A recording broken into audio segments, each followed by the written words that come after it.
Halo semuanya, yuk langsung aja kita mulai eksplorasi seru kita hari ini. Di penjelasan kali ini, kita bakal ngebahas hal yang super dekat sama keseharian kita, yaitu waktu. Kita bakal pakai panduan dari sebuah buku yang spesial banget, namanya buku Jurnal Ceria Rani. Lewat jurnal yang gemes dan penuh warna ini, kita bakal sama-sama mengupas tuntas konsep hari, bulan, dan istilah-istilah waktu yang kadang suka bikin bingung. Percaya deh, belajar soal waktu itu ternyata gampang banget dan pastinya seru abis. Udah siap? Yuk kita mulai! Coba deh kalian perhatiin catatan-catatan kecil dari Rani ini. Pertanyaannya menarik banget loh. Coba kalian pikirin sebentar bareng Taya. Hari ini tuh hari apa sih? Terus kalau kita mundur ke belakang, kemarin kita ngapain aja ya? Atau yang paling penting nih, besok kita masuk sekolah atau malah libur? Nah, pertanyaan-pertanyaan simpel kayak gini sebenarnya adalah kunci buat memahami rahasia di balik waktu. Sadar nggak sih, waktu itu kan selalu nemenin kita terus ya, dari mulai kita melek di pagi hari, sampai kita merem lagi di malam hari. So, gimana kalau kita bongkar rahasianya sekarang juga?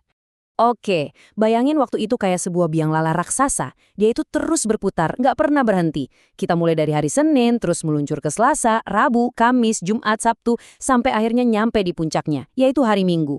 Terus pertanyaannya, abis hari Minggu selesai kita kemana? Ya balik lagi. Roda itu bakal otomatis berputar ke titik awal, yaitu hari Senin. Jadi waktu itu ya ibarat sebuah siklus yang berulang-ulang terus tanpa henti. Keteraturan inilah yang bikin hidup kita jadi lebih tertata dan tenang.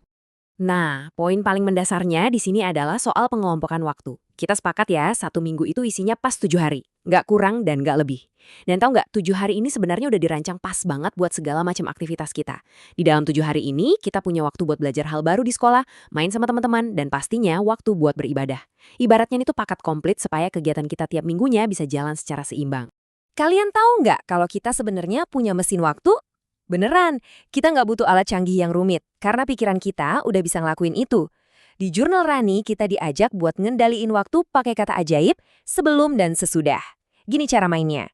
Bayangin kalian lagi berdiri tepat di satu kotak bertuliskan hari ini. Misal nih, hari ini hari Rabu. Kalau kita mau tahu hari sebelumnya, kita tinggal mundur satu langkah. Set, dan kita sampai di hari Selasa. Kalau mau tahu hari sesudah, ya tinggal maju satu langkah, dan kita sampai di hari Kamis. Masuk akal dan gampang banget diikutin kan? Tadi kan kita udah coba melangkah 1 kali ya.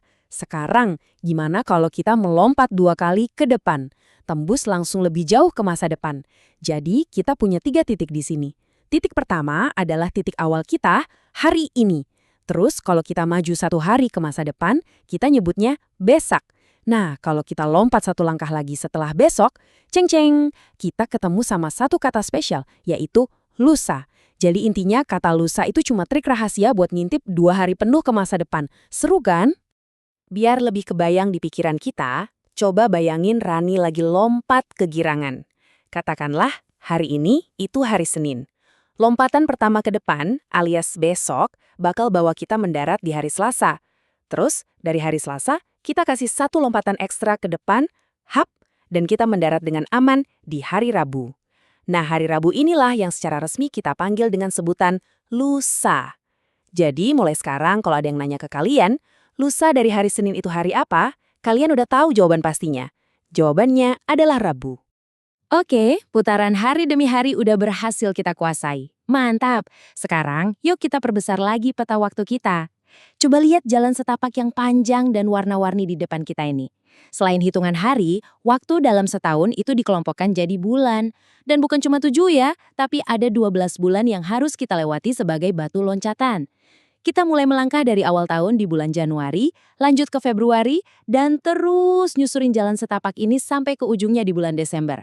Hafal urutan 12 bulan ini tuh ibarat punya peta navigasi, buat tahu kapan momen-momen seru bakal tiba. Dan begini nih penampakan jalan setapaknya kalau kita kasih tanda untuk momen-momen spesial yang berkesan.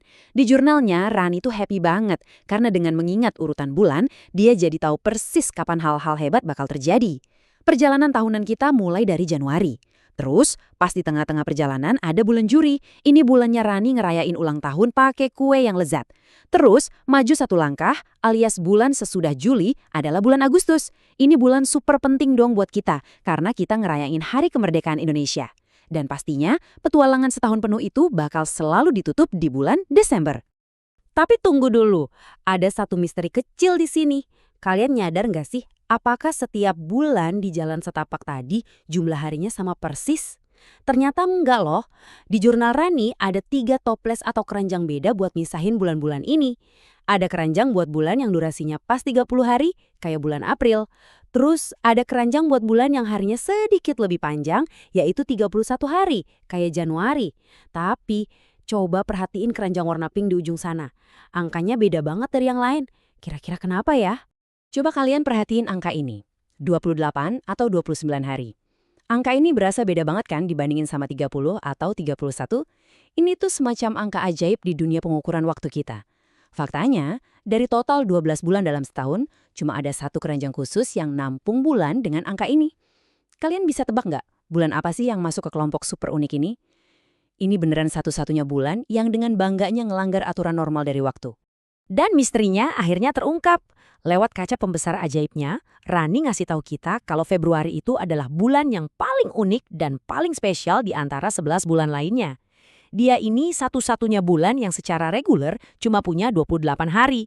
Dan lucunya nih, kadang-kadang tiap 4 tahun sekali, bulan ini dapat bonus tambahan 1 hari, jadi 29 hari. Fakta ini yang bikin Februari jadi bulan paling pendek sekaligus paling penuh kejutan di kalender kita.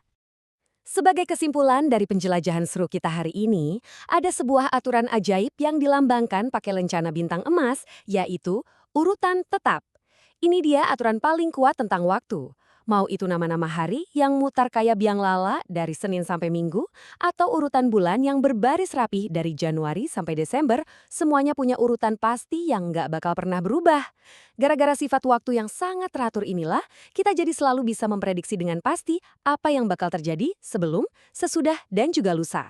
Waktu nggak bakal kerasa membingungkan kalau kita udah paham aturan emas ini. Nah, sekarang giliran kalian nih. Setelah belajar banyak rahasia dari buku jurnal ceria Rani, saatnya berlatih. Rani sekarang udah jago banget nyebutin urutan waktu. Dan dia selalu tahu kapan bulan ulang tahunnya tiba. Pertanyaan saya buat kalian sekarang simpel aja, tapi penting. Hari apa sih yang jadi favorit kalian dalam seminggu? Terus, di bulan apa tepatnya kalian ngerayain momen ulang tahun kalian yang spesial? Coba deh kalian iseng-iseng pakai konsep sebelum, sesudah dan lusa yang baru aja kita pelajari buat ngitung sisa hari menuju momen favorit kalian. Sampai ketemu di penjelajahan fakta dan waktu kita berikutnya, teruslah berlatih dan jadilah master penjelajah waktu yang hebat.